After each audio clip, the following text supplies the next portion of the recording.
மற்றொரு அண்மை செய்தி, மதுரை புதூரில் உள்ள பாரதி மருத்துவமனையில் தீ விபத்தானது ஏற்பட்டிருக்கிறது.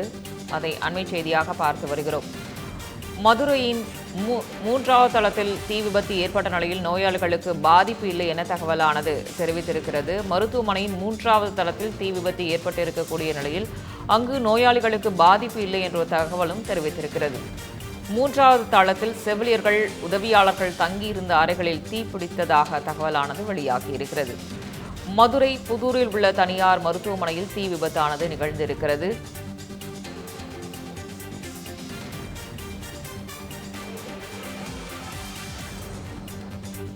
இது தொடர்பான விவரங்களை செய்தியாளர் தங்கதுரையிடம் கேட்டு பெறலாம். தங்கதுரை, தற்பொழுது அந்த மருத்துவமனையில் தீ விபத்தானது ஏற்பட்டிருப்பதாக செய்தியானது கிடைக்கப்பட்டிருக்கிறது. தற்பொழுது அங்கு இருக்கக்கூடிய நிலவரம் என்ன? யாருக்கேனும் பாதிப்பு ஏற்பட்டு இருக்கிறதா? அது தொடர்பான முழு விவரங்கள் என்ன? மதுரை புதூர் அருகே உள்ள தனியார் மருத்துவமனை, பாரதி மருத்துவமனை என்ற அந்த தனியார் மருத்துவமனையின் மூன்றாவது தளத்தில் திடீரென கரும்புகையிடம் தீ விபத்து என்பது ஏற்பட்டிருக்கிறது. இது குறித்து தகவல் அறிந்து அங்கு விரைந்து சென்ற சல்லாகுளம் தீயணைப்பு வீரர்கள் 10க்கும் மேற்பட்டோர் சுமார் அரை மணி நேரத்துக்கு மேலாக போராடி இந்த தீயினை கட்டுக்குள் கொண்டு வந்திருக்கிறார்கள். அந்த மருத்துவமனை 3 தளங்களை கொண்ட மருத்துவமனையாக செயல்பட்டு வருகிறது.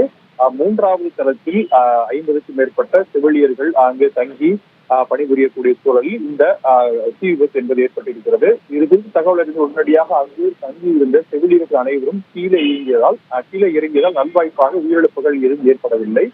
தொடர்ச்சியாக தீயணைப்பு வீரர்கள் அந்த இடத்துக்கு வந்து தற்போது தீயை கட்டுக்குள் கொண்டு வந்து விசாரணை என்பதை காவல்துறையினர், புதூர் காவல்துறையினர் விசாரணை என்பதை நடத்தி வருகிறார்கள். முதற்கட்டமாக மின்கசிவு காரணமாகவே இந்த கட்டிடத்தில் தீ விபத்து ஏற்படக்கூடும் எனவும் காவல்துறையினர் முதற்கட்டமாக சந்தேகிக்கின்றனர். இந்த அடிப்படையில் தற்பொழுது காவல்துறையினர் விசாரணையை மேற்கொண்டு வருகிறார்கள். திண்டுக்கல்லில் சமீபத்தில் நடந்த தீ விபத்தில் 6 பேர் உடல் கருகி உயிரிழந்த நிலையில் மதுரையில் இன்று காலை ஏற்பட்டிருக்கும் மருத்துவமனையில் ஏற்பட்டிருக்கிற தீ விபத்து என்பது ஒரு பரபரப்பான சூழலை ஏற்படுத்தியிருந்தாலும் கூட நல்வாய்ப்பாக யாருக்கும் உயிர் சேதம் எதுவும் தற்போது இல்லை. காவல்துறையினர் தொடர்பாக விசாரணை நடத்தி வருகிறார்கள். சங்கீதா.